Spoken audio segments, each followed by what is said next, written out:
우리에게 주시는 하나님의 말씀 사무엘상 18장 1절에서 30절까지입니다. 다윗이 사울에게 말하기를 마침에 요나단의 마음이 다윗의 마음과 하나가 되어 요나단이 그를 자기 생명같이 사랑하니라. 그날에 사울은 다윗을 머무르게 하고 그의 아버지의 집으로 다시 돌아가기를 허락하지 아니하였고, 요나단은 다윗을 자기 생명같이 사랑하여 더불어 언약을 맺었으며, 요나단이 자기가 입었던 겉옷을 벗어 다윗에게 주었고, 자기의 군복과 칼과 활과 띠도 그리하였더라. 다윗은 사울이 보낸 곳마다 가서 지혜롭게 행하며 사울이 그를 군대의 장으로 삼았더니 온 백성이 합당히 여겼고 사울의 신하들도 합당히 여겼더라. 무리가 돌아올 때 곧 다윗이 블레셋 사람을 죽이고 돌아올 때에 여인들이 이스라엘 모든 성읍에서 나와서 노래하며 춤추며 소구와 경세를 가지고 왕 사울을 환영하는데, 여인들이 뛰놀며 노래하여 이르되 사울이 죽인 자는 천천히요 다윗을 만만이로다 한지라. 사울이 그 말에 불쾌하여 심히 노하여 이르되 다윗에게는 만만을 돌리고 내게는 천천만 돌리니 그가 더 얻을 것이 나라 말고 무엇이냐 하고, 그날 후로 사울이 다윗을 주목하였더라. 그 이튿날 하나님께서 부리시는 악령이 사울에게 힘있게 내리매 그가 집안에서 정신없이 떠들어대므로 다윗이 평일과 같이 손으로 수금을 타는데 그때에 사울의 손에 창이 있는지라. 그가 스스로 이르기를 내가 다윗을 벽에 박으리라 하고 사울이 그 창을 던졌으나 다윗이 그의 앞에서 2번 피하였더라. 여호와께서 사울을 떠나 다윗과 함께 계심으로 사울이 그를 두려워한지라. 그러므로 사울이 그를 자기 곁에서 떠나게 하고 그를 천부장으로 삼음에 그가 백성 앞에 출입하며 다윗이 그의 모든 일을 지혜롭게 행하니라. 여호와께서 그와 함께 계시니라. 사울은 다윗이 크게 지혜롭게 행함을 보고 그를 두려워하였으나 온 이스라엘과 유다는 다윗을 사랑하였으나 그가 자기들 앞에 출입하기 때문이었더라. 사울이 다윗에게 이르되 내 맏딸 메랍을 내 아내로 주리니 오직 너는 나를 위하여 용기를 내어 여호와의 싸움을 싸우라 하니, 이는 그가 생각하기를 내 손을 그에게 대지 않고 블레셋 사람들의 손을 그에게 대게 하리라 함이라.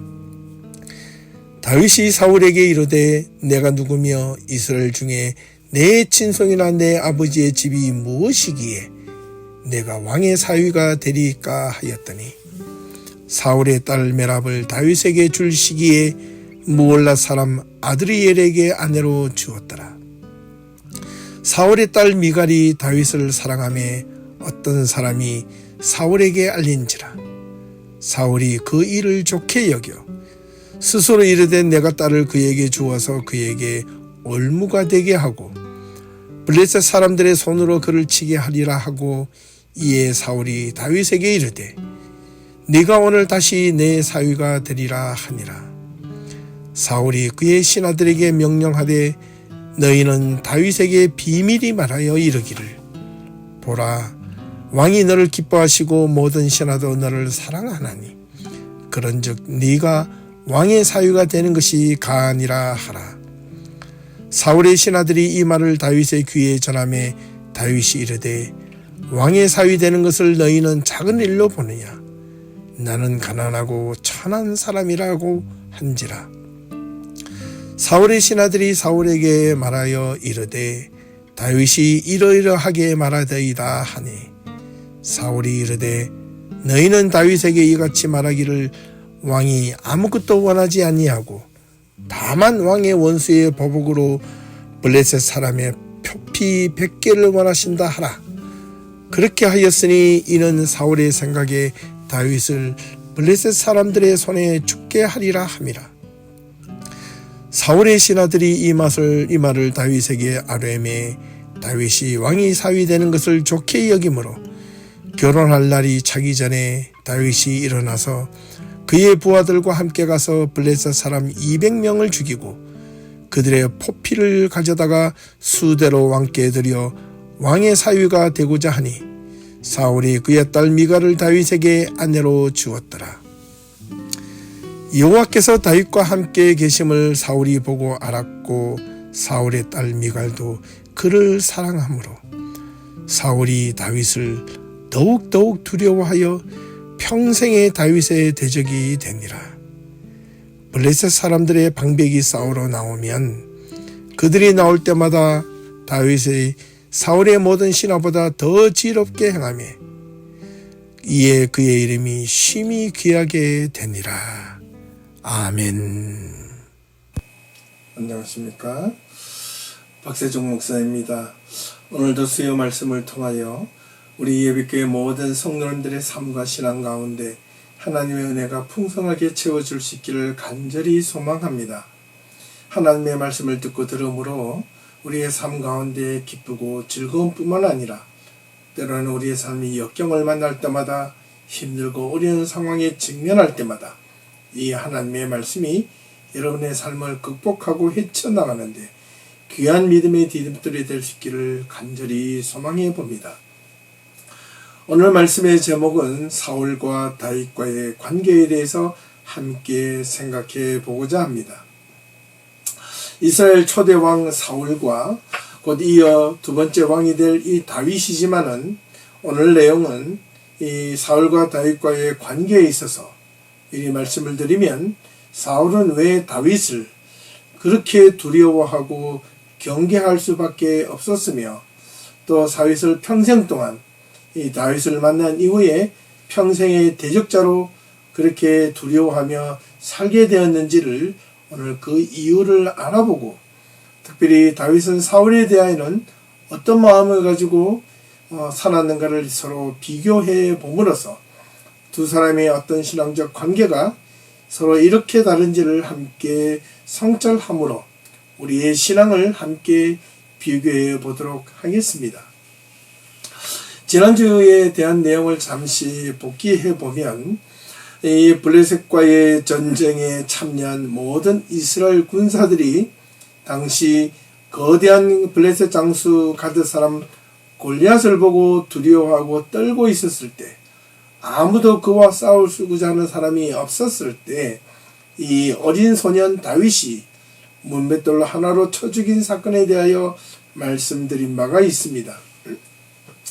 이런 전장에서 그 누구도 나설 수 없는 상황, 당시 이 사울왕조차도 이 골리앗이라는 이 장수 앞에 나설 용기나 엄두조차 내지 못하는 상황에서 이 아무것도 모르는 철부지와 같은 어린 소년 다윗이 저 골리앗의 그 싸움에서 자기가 승리할 것이라며 자신이 그 전장터에 나가겠다라고 호언장담했을 때 당시 사울은 어떤 생각이 들었을까요?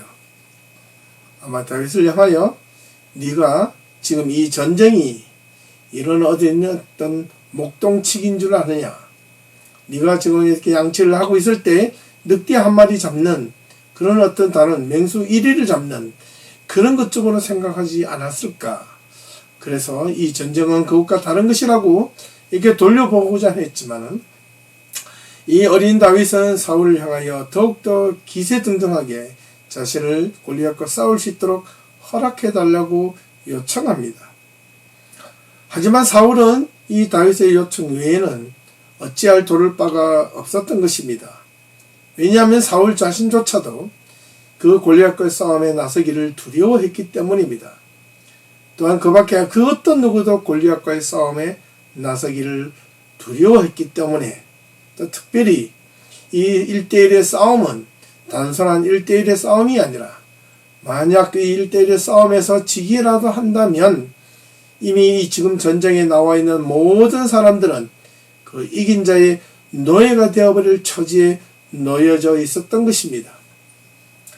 이러지도 저러지도 못하는 상황에서 이 사울은 마치 체념이라도 하듯 다윗을 마지막 최후의 보루로 내어보내고자 했습니다.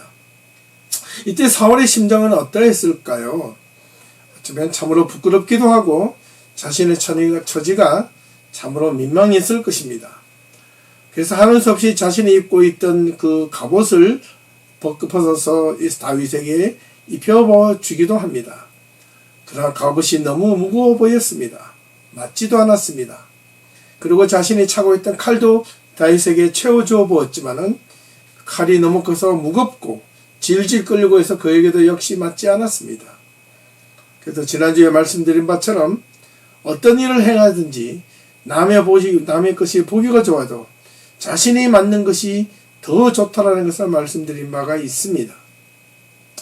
다윗은 그 모든 맞지 않는 것을 내어버리고 자신이 평소에 입던 옷을 입고 자신이 평소 즐겨 사용하던 막대기와 물맷돌을 구해서 전쟁터로 다시 나아가게 되는 겁니다.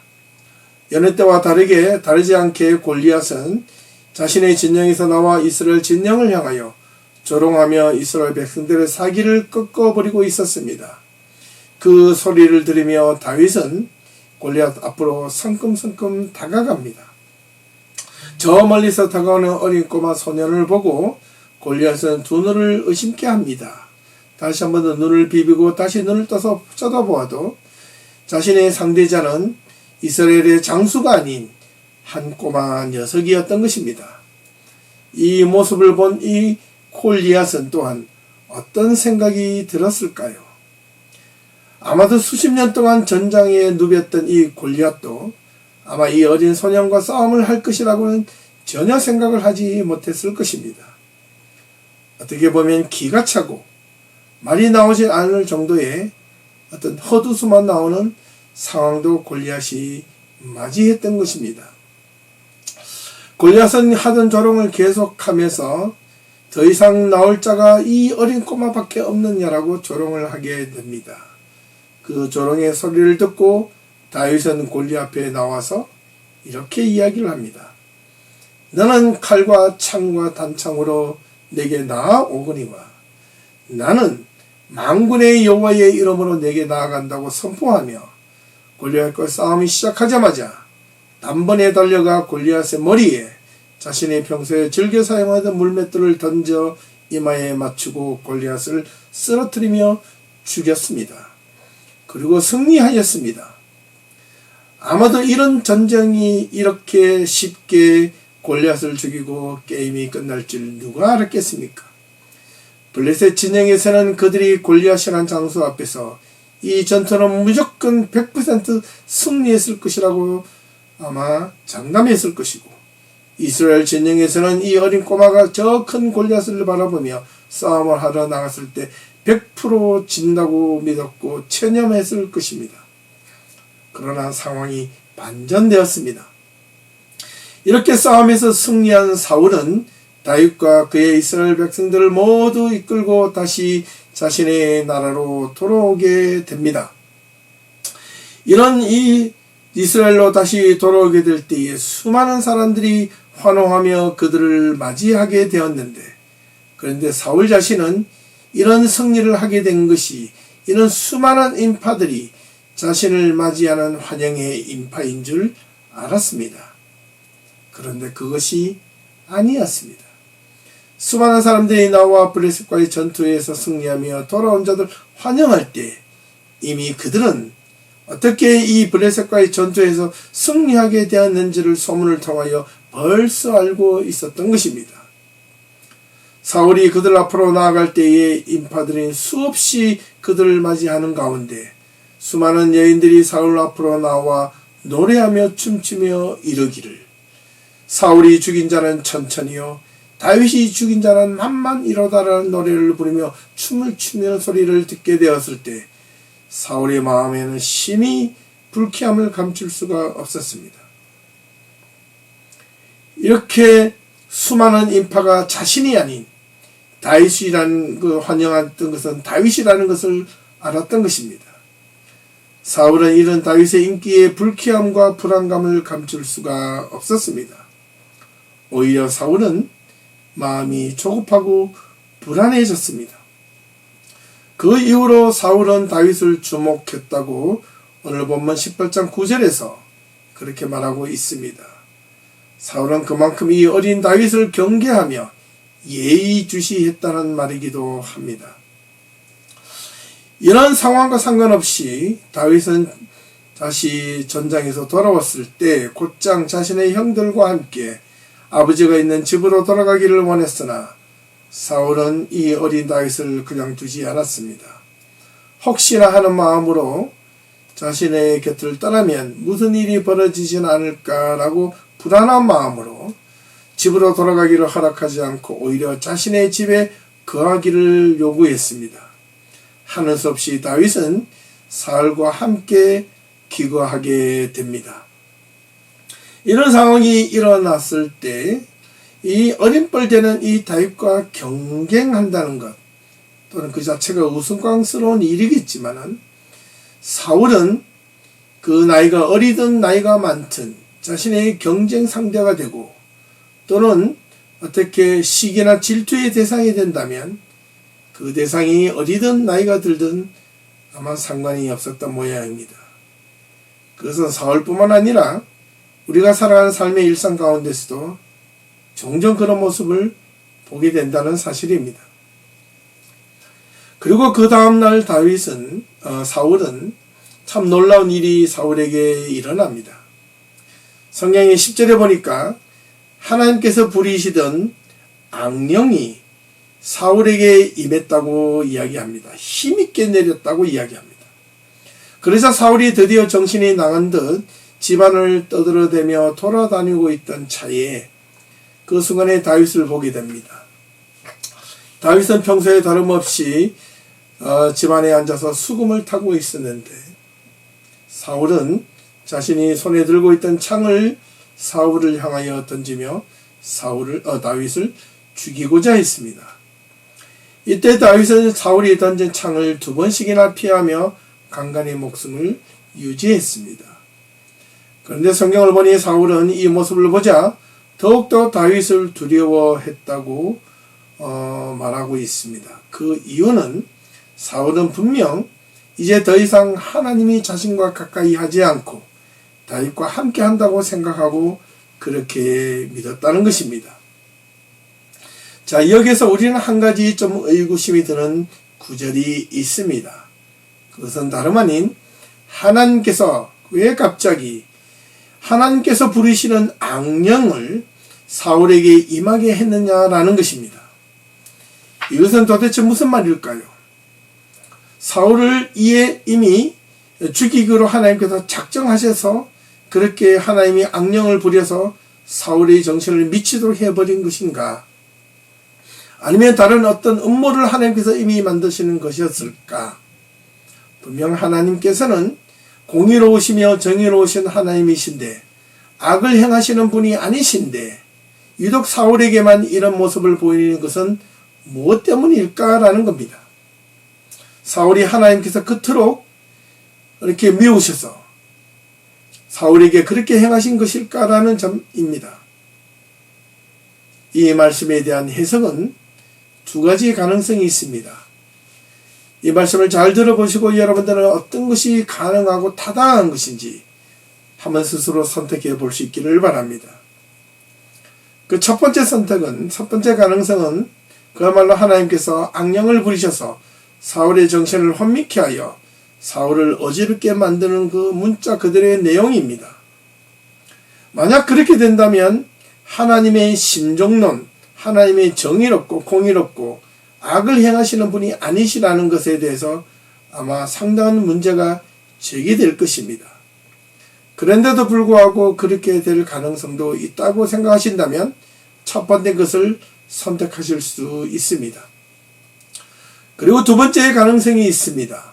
그 해석의 가능성은 다름 아닌 이 성경의 내용 가운데 바로 하나님께서 이 사울에게 악령을 동원하여 사울을 미친 것이 아니라 사울 스스로가 하나님의 말씀을 어기고 하나님의 말씀을 따르지 않고 자기 마음대로 행하려고 하니 마음대로 되지 않자 점점 마음이 조급하고 불안해지고 스스로 답답하고 위기의식을 느끼고 그러자 자기가 자신도 모르게 불안하고 정신이 혼미케 되고 그 마음이 점점 위기의식을 느꼈다는 것을 비유로, 표현으로 그렇게 말씀하시라는 것이었다는 겁니다.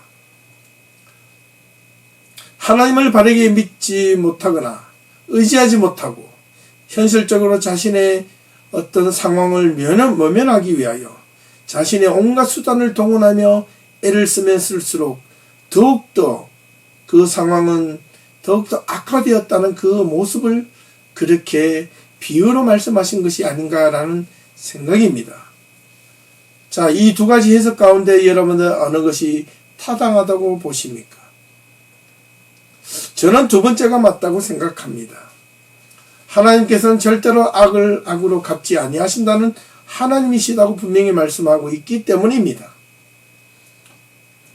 어찌되었든 사울은 하나님의 뜻을 거스르게 되어 스스로 자초한 대가가 아닌가라는 그런 생각을 감출 길이 없다는 것입니다. 하나님께서 사울에게 악령을 내리게 하셨다는 말이 바로 그러한 뜻으로 비유로 말씀하신 것이라는 것입니다. 어찌되었든 그 결과로 인하여 사울은 점점 정신이 혼미해지고 사리 분별을 하지 못하고 점점 다윗을 볼 때마다 가슴이 옥죄어 오기도 하고 답답하고 불안한 증세를 감출 길이 없었던 것입니다. 이 어린 소년을 볼 때마다 자신에게는 두려움이 대상이 되어버린 것입니다. 어쩌면 환영도 보여질 수도 있고 다윗을 생각할 때마다 골리앗을 죽였던 그 다윗의 모습이 자신에게도 그런 모습으로 다가오지 않을까라는 두려움과 불안들이 엄습했는지도 모른다는 사실이었습니다. 그리고 주변들 상황을 둘러보아도 모두가 자신의 편이기보다는 다윗을 칭찬하고 다윗을 더 많이 죽게 세웠던 모습 가운데서 사울은 점점 더 자신의 입지가 좁아진 것뿐만 아니라 자신의 왕이라는 자리까지도 위태하게 느껴져서 그 불안감을 감출 수가 없었던 것입니다. 자, 그런데 다윗의 생각은 어떠합니까? 다윗은 사울이 다윗을 바라봤던 생각과는 달리 다윗은 끝까지 사울이 다윗을 생각했던 것과는 전혀 다르게 끝까지 사울은 하나님께 세우신 왕으로서의 대우와 대접과 끝까지 그 신의를 지키려고 노력을 했던 자였습니다. 무엇보다도 다윗은 사울이 다윗을 죽이려고 그렇게 온갖 다윗을 쫓아다니며 죽이려 했지만 다윗은 오히려 그런 상황 속에서도 다윗은 사울을 두 번씩이나 죽일 수 있는 그런 기회가 있었지만 다윗은 사울을 죽이지 않았습니다. 오히려 그때마다 다윗은 이렇게 생각을 합니다. 생명은 하나님께 있고 자신이 사울을 죽일 수 있었음에도 불구하고 하나님이 세우신 왕이었기에 자신은 그렇게 하지 않겠다라고 다짐을 합니다. 그러면 그럴수록 사울은 더욱더 다윗을 죽이려고 옥죄어 왔지만 끝까지 다윗은 사울을 죽이지 않고 하나님을 믿고 신뢰하며 따랐습니다. 자, 그러고 보니 마지막 29절에 성경 말씀이 어떻게 기록이 되어져 있습니까? 이 다윗은 끝까지 사울을 신뢰하고 끝까지 하나님이 세우신 왕으로의 그 모습을 지켜주기로 했지만은 이 사울은 다윗을 볼 때마다 점점 불안감을 감출 수가 없었고 끝까지 어떻게 해요? 평생 남은 사울의 평생 기간 동안 다윗을 대적자로 바라보게 된 것입니다. 자, 이런 상황 속에서 우리는 이 사울과 다윗의 관계를 보며 왜 이렇게 서로 다른 감정과 생각을 신앙을 가지게 된 것일까를 오늘 결론적으로 말씀을 한번 드려볼까 합니다. 여기서 중요한 것은 바로 사울과 다윗이 서로 바라보는 관계가 왜 다른 것인지, 신앙인으로서의 삶은 분명 어떠해야 하는지, 이 사울의 모습은 어땠고 다윗의 모습은 어땠는지를 한번 우리는 살펴볼 수 있어야 하겠습니다. 특별히 신앙인으로서 우리는 이런 사실을 잘 올바르게 분별하며 우리가 살아가는 삶의 일상생활 속에서도 수없이 당하는 여러 가지 위기와 어려움 가운데서도 우리는 이 모습을 통하여 우리가 어떤 신앙의 스탠스를 입장을 취해야 될지 그 입장을 잘 분별할 수 있어야 하겠습니다. 그는 분명히 단 한 가지의 사실이 있습니다. 그것은 반면 바로 우리 신앙에 대한 관점입니다. 사울이 하나님을 향한 신앙관과 다윗이 하나님을 바라보는 시선관이 서로 달랐던 것입니다. 다윗은 하나님을 향한 신앙, 그 핵심에는 다윗에게는 신앙을 통한 자존감이, 믿음의 자존감이 높았던 자였던 반면 사울에게는 하나님을 통하여 신앙의 자존감보다는 자기 자신을 향한 자존심이 더욱더 높아지려고 노력했던 자였습니다. 그렇기 때문에 이 신앙에 대한 자존감과 자존심을 올바르게 구별할 수 있어야 한다는 사실을 결론적으로 말씀을 드리려 하는 것입니다. 다윗은 하나님을 향한 믿음에 대한 자존감이 높았던 자였지만 자존심이 강한 자는 아니었습니다. 하지만 사울은 자신의 외모가 출중하고 뛰어나서 선별되어 왕이 되었다는 것을 자신도 알고 있었기 때문에 사울은 그 누구보다도 자존심을 통하여 하나님을 편에 서기로 했고 자존심이 강한 자로서의 면모를 가지며 왕으로서 이를 충실하게 행하려고 했던 것입니다. 그래서 전쟁에 나가서 승리해야만 됐습니다. 패전하면 자존심이 견딜 수가 없었습니다. 어떤 수단과 방법을 가지지 않더라도 동원해서라도 자신이 속에 들어있는 자존심을 지키려고 애썼고 그래서 건들지 말아야 되는 법궤도 건드렸고 하지 말아야 될 하나님 앞에 불순종도 쉽게 자존심을 지키기 위해서 행했던 것입니다. 사울은 신앙에 대한 자존감은 떨어져 있으나 개인의 자존심은 그 누구보다 높았기 때문에 자신이 남들보다 뒤떨어져 지게 되는 것을 좋지 않게 보았던 것이고 그 모습을 참을 수가 없었던 것이고 견딜 수가 없었던 것입니다. 하지만 다윗은 달랐습니다. 자신이 하는 말 모두가 하나님과 함께 하는 일이었기 때문에 자신이 하나님을 향한 믿음, 그 믿음의 자존감이 높은 자였기 때문에 자존감으로 인하여 얻어진 그 행위는 자신이 잘해서가 아니라 오직 하나님을 향한 절대 믿음으로 이루어졌다고 하였던 것이기에 자신이 행한 것보다는 하나님께 영광을 돌리며 감사했던 그 모습을 우리는 다윗에 통하여 알 수 있습니다. 그래서 자신이 골리앗을 죽였어도 단 한 번 자기 자신의 스스로가 사울보다 더 높게 치켜세움을 당하려고 노력하지 않았던 것입니다. 그런데 사울은 그 주변의 모든 이스라엘 백성들이 자신보다 다윗을 치켜세우는 모습을 보고 자존심이 상하였고 두려워했던 것입니다. 불안해했던 것입니다. 자신의 입지가 좁아질까봐, 자신의 왕의 자리가 흔들릴까봐 사람은 그렇게 불안함과 두려움을 가지는 순간 그 상대방을 의심할 수밖에 없고 경계할 수밖에 없는 것입니다. 사울은 과거 전쟁에서 약속했던 생각이 나서 다윗에게 자신에게 딸을 데려다가 다윗을 사위로 삼고자 하여도 그래서 조건을 내어 겁니다. 17절 말씀을 보니 사울이 다윗에게 이렇게 요구합니다. 내 맏딸 메람을 내게 아내로 주리니 오직 너는 나를 위하여 용기를 내어 한 번 더 여호와의 싸움을 싸우게 하라. 그렇게 하여 블레셋과의 싸움을 다시 한 번 더 요청하게 됩니다. 그러면 내가 그 대가로 내 맏딸 메람을 주겠나라고 이야기를 하고 전장터에 내어보내려 합니다. 그렇게 하면서도 이 사울은 어떻게 해요? 마음을 바꾸어 어떻게 정작 자신의 딸 메람을 모올라 사람 아드리엘에게 아내로 주어버리고 맙니다. 다윗은 그 모습을 보고 어떤 생각이 들었을까요? 분명 사울은 거짓말을 한 것입니다. 그렇게 사울은 다윗을 블레셋과 전장터에 내보내서 다윗을 죽이고자 했던 것입니다. 그런데 이것이 통하지 않자 사울은 또다시 이 사울의 자신의 딸 미갈이 이 다윗을 사랑한다는 소식을 듣고 다시 자신의 딸을 이용하려 합니다.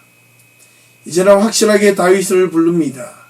블레셋과의 전투에서 블레셋 사람 200명을 죽이고 그들의 표피를 베어오면 정말 미갈을 아내로 주겠다고 약속을 합니다. 하지만 다윗은 이렇게 말을 합니다.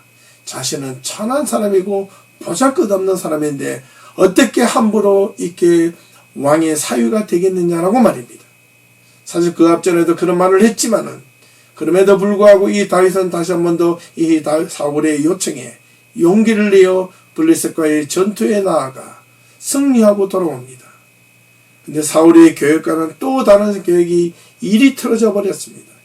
사울은 또다시 미갈을 통하여 미끼로 삼아서 다윗을 블레셋과의 전투에 내보내서 이번에는 정말로 다윗이 죽어서 오겠지라고 생각했는데 오히려 사울이 약속한 대로 이 블레셋 진영의 모든 그 약속을 지키며 승리하며 돌아왔을 때 하는 수 없이 자신의 딸 미갈을 아내로 주며 다윗은 어떻게 해요? 이렇게 생각했다는 겁니다. 너무나도 두렵게 감당할 수 없을 정도로 평생에 자기의 딸 미갈을 아내로 내어주면서도 사울은 더욱더 두려워하며 평생에 다윗의 대적이 되었다라고 마지막 29절에 그렇게 말하고 있지 않습니까? 사울과 다윗은 왜 29절 말씀에 사울은 다윗을 두려워하며 남은 평생 이렇게 다윗의 대적이 되었다라고 이렇게 말을 하고 있는 것일까요? 그것은 바로 앞서 제가 언급하였던 바로 자존심과 자존감의 문제 때문이었던 겁니다. 사울은 자존심은 강하였지 하나님을 향한 믿음에 대한 자존감은 낮았습니다. 자존심이 센 사람들은 자존감이 낮은 사람입니다. 우리는 여기서 신앙적 관점에서 한번 돌아볼 필요가 있습니다. 다윗은 자존심보다는 하나님을 향한 믿음의 자존감이 높았던 자였기 때문에 자신이 골리앗을 분명 죽였지만 하나님과 했다고 믿어서 자신이 향한 것이 아니라 겸손한 자로서의 삶을 살았습니다. 그런데 그 모습을 본 사울은 견딜 수가 없었던 것은 자존심은 세었지만 신앙에 대한 자존감이 낮았던 것입니다. 결론적으로 이 사울과 다윗과의 관계를 보면서 우리의 신앙을 통하여 우리의 신앙을 한번 돌아보면 우리도 신앙생활을 통하여 우리는 신앙에 대한 자존심과 자존감을 올바르게 구분할 필요가 있습니다. 행여 신앙인들 가운데도 신앙에 대한 열심이 스스로 있다고 하는 자들이 자기 자신의 자존심을 세우기 위하여 교회에 일 헌신하고 교회에 수고하며 또 봉사하며 이렇게 수많은 어떤 일들을 자신이 하고 싶은 일을 하나님의 사역이라고 착각하는 경우로 그렇게 하려고 하는 경우가 있다는 겁니다.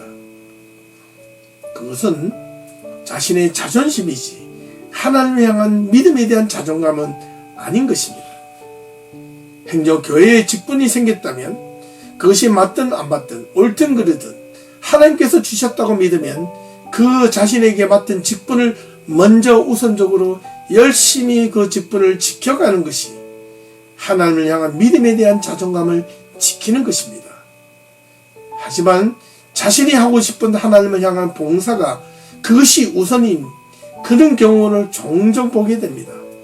어떤 분들은 자신이 기도하며 응답받았다고 말하는 사람들 가운데서 그것이 전도를 통하든 선교를 통하든 교회의 일을 통하든 보면 정말 자신이 묵묵히 해야 할 일들은 내팽개치고 자신이 기도하며 응답받았다고 하는 그 일을 향하는 사람들 가운데서 종종 보면 그것은 하나님을 향한 믿음에 대한 자존감을 이루기 위하여 한 것이 아니라 저희의 개인적인 욕망 또는 개인이 하고 싶은 것들 그것을 믿음과 신앙과 전도와 선교라는 이름으로 포장을 하여 그렇게 하고자 했던 것이 더 많다는 것입니다.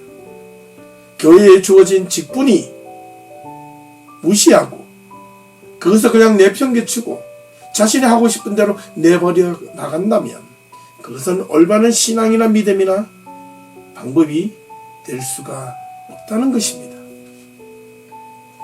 신앙에 대한 올바른 자존감은 주어진 자리에서 먼저 하나님께서 주신 직분에 충실하게 섬기며 말없이 봉사하는 것입니다. 그 가운데서도 하나님을 향한 전도가 있는 것이고 선교가 있는 것이고 그 가운데서 하나님의 은혜가 있는 것입니다. 하나님의 말씀이 무엇인지 제대로 알지도 못하면서 전도하고 선교하고 무슨 다른 일을 한다? 만약에 그렇게 되었을 때 나중에 다가올 뒷감당을 어떻게 하시겠습니까?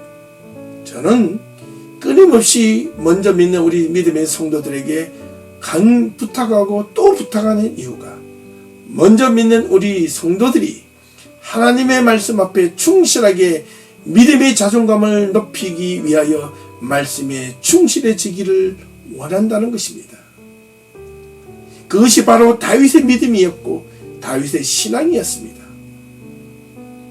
사랑하는 우리 예배교회 성도 여러분, 오늘 사울과 다윗과의 관계를 통하여 진정한 믿음의 자존감은 누구였는지, 쓸데없는 자존심을 통하여 자신의 마음을 스스로 불안케 한 자가 누구였는지 오늘 이 말씀을 통하여 우리가 알고 깨달았다면 우리의 신앙이 어떠해야 되는지를 올바른 길로 나아갈 줄로 스스로 판단하고 분별력을 가질 줄 믿습니다. 그래서 잠언과 전도서에 늘 말하고 있듯이 우리에겐 지혜만 필요한 것이 아니라 명철이 필요합니다. 지혜와 분별력이 필요하다는 겁니다.